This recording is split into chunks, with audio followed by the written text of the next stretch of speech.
all right, Kevin, you got to beat Denver. Who do you want?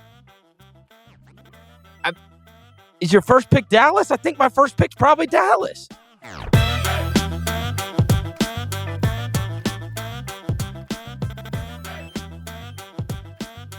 I mentioned those 4 teams, Dallas, the Pelicans, Sacramento, Phoenix. There's no question. Dallas has separated themselves in a big way in reference to the other 3. They have just been absolutely, positively unbelievable. Got what? I mean, they're like 11-1, and the 1 is like the night Luka sat. And it seems like ever since they changed that lineup and they put Gafford in there and they put Derek Jones Jr. in there, they are now like they are the avoid team. Is that fair? Dallas is the avoid team. Oh, yeah. I'd say Dallas is the avoid team right now, for sure. I mean, they are playing at a higher level defensively and offensively every night. Luka is, either the best or the second best offensive force in the league. It's him or Jokic are the best player on the offensive end of the floor. And with Luka performing at the level that he is now, he's putting up pretty much equal numbers to what he did before the All-Star break. It's around 34 points per game, 10 assists, 10 rebounds. Pretty close to that is exactly what he did prior. But he just feels more effective with what he's doing, even if it doesn't show up in the numbers, in part because of the fact that trade at the deadline, getting Daniel Gafford and PJ Washington, the pieces just fit around him. So he always has a roller, and Gafford or Lively on the floor with him. The team is healthier right now. You had Kyrie miss time this season, Kleba missed time this season, Josh Green, and obviously Kyrie Irving missed over 20 games as well. So now the team is healthy around him, and Luka just feels better than he ever has.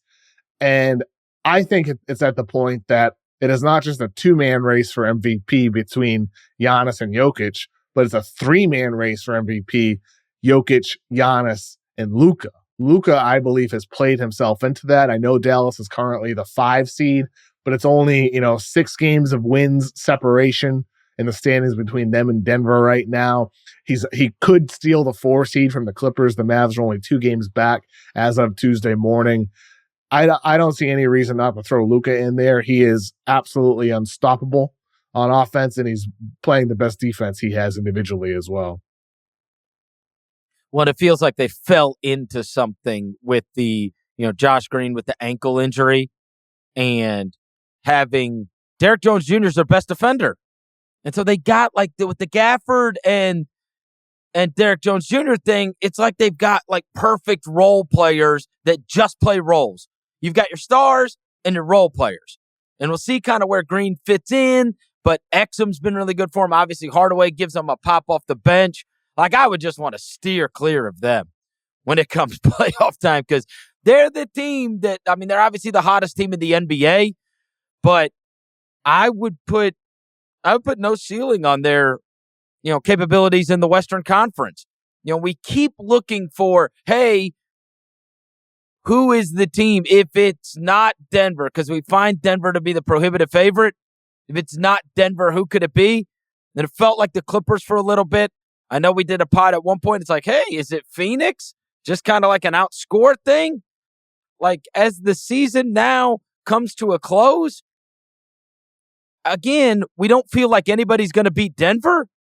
But if we're drafting teams and we're saying, all right, Kevin, you got to beat Denver. Who do you want? Is your first pick Dallas? I think my first pick's probably Dallas. Right now, today, and maybe I'm being prisoner of the moment. But again, I don't think anybody's beating Denver 4 out of 7. But if I could foresee a circumstance that somebody did, I think I would take Dallas with my first pick right now. How about you? Yeah, I'm with you. It's Dallas right now, and that's because of Luka, with who Luka is. Yeah, and I think with that guy, isn't it realistic? It's not unthinkable for Luka to average 40 points in a playoff series. It's not. No. If you're picking somebody to surpass Kobe's 81 during the regular season, it's Luka. That's who you're picking. right? So I think with Yep. him, he is capable of anything. You can't rule it out.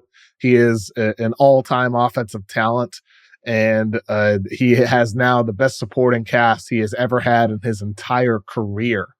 And with Dallas, they've already been to a Western Conference Finals with a far inferior team. And I think you look back at that roster, Finney Smith and Bullock are solid players, and, but they have Frank Ntilikina coming off the bench. And, like the team was not anywhere close to what it is now. And Luka himself is also better now than he was then. He's in better conditioning now than he was then. He's a better overall player than he was 2 years ago when he led the Mavs to the Western Conference Finals. I don't think you can rule them out. You wouldn't pick them over Denver yet because Jokic has an ideal supporting cast, the dream supporting cast around him, and is a perfectly constructed team around him. And he also reached an even higher level than he did after some of their losses in the postseason. Luka still has room to grow, which is the scary part in all of this. He can get even better. But I think at this point, they are number 2 in terms of the threat to Denver in the West. And a huge shout out to their front office because they did this on the fly. We liked the Grant Williams signing. The Grant Williams signing didn't work, but they didn't just see it through. They pulled the plug on it. Sometimes it's about admitting your mistakes and then trying to make the most of those mistakes. They didn't let it go too far.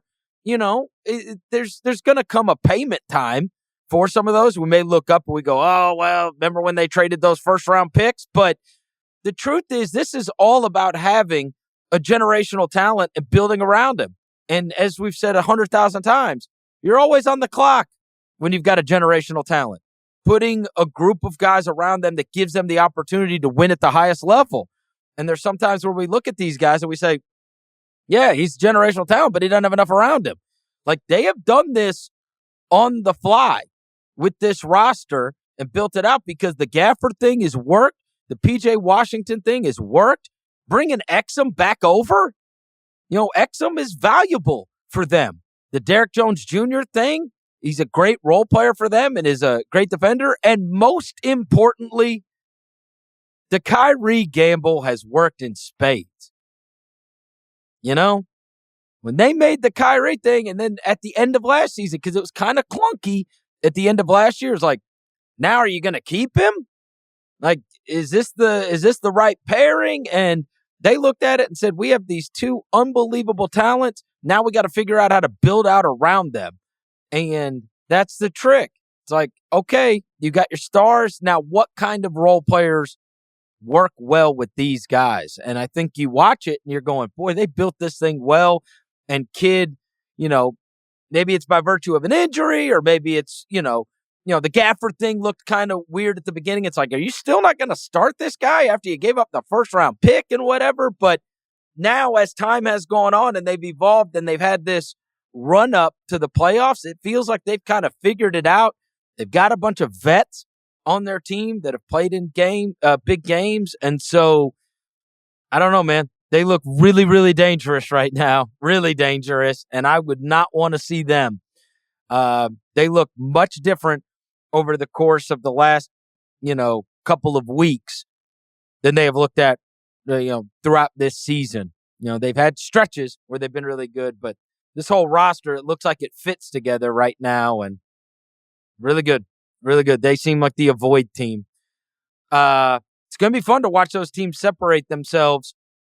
But of those 4, with Dallas, the Pels, Sacramento, and Phoenix, certainly think we're both in line that Dallas is they're the dangerous one. That's not maybe a home court advantage team. And they could be. They could get that first round home court. Yeah, if they never lose, they could. There's no telling what seed they could end up. Right? They're obviously not going to be in the top 3, but they could get to 4. And the Clippers have won 3 in a row, but they beat the Sixers, the Magic, and the Hornets. The Magic win is impressive.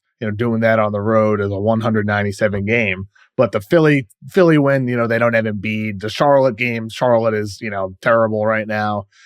They face Sacramento on Tuesday night, Denver on Thursday, a little bit of a more challenging schedule. Then they got Utah, Cleveland, then 2 games against the Suns. They have some tougher games coming up. Like, I think this is going to be a better overall barometer of the Clippers rather than their 3-game winning streak. They've won 5 out of 7 as well, but it's been a very light schedule for them. The other 2 wins were against Portland. So I think with the Clippers, some of these games will be a better barometer of whether this team has actually flipped the switch or if they've just beaten up on, mostly largely inferior opponents.